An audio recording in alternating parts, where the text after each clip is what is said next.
وصلنا للحلقه العاشره والاخيره من سلسله اول سفريه بره مصر، واللي هقول لك فيها ازاي تتعامل في البلد اللي انت رايحها من اللغه والاكل، وازاي تلف في الشارع او في المدينه اللي انت رايحها.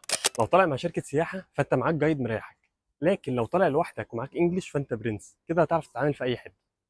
طب اللي قدامك لو ما بيفهمش انجلش تعمل ايه؟ خلي معاك جوجل ترانسليت واستخدم خاصيه الكونفرسيشن وهتفهموا بعض عادي خالص. بس لو مسافر من غير انجلش خالص الموضوع هيكون اصعب شويه، وهتحتاج تعتمد على الموبايل اكتر، وطبعا لغه الاشاره ما خلتش يعني. إلهي أنت تعلم كيف حالي. طب لو حابب اروح اي مكان والف في البلد، بسيطه، افتح جوجل مابس واكتب وجهتك ودوس على الدايركشنز واختار علامه المواصلات، هيقول لك بالظبط تركب ايه ومنين وتروح ازاي باسهل طريقه.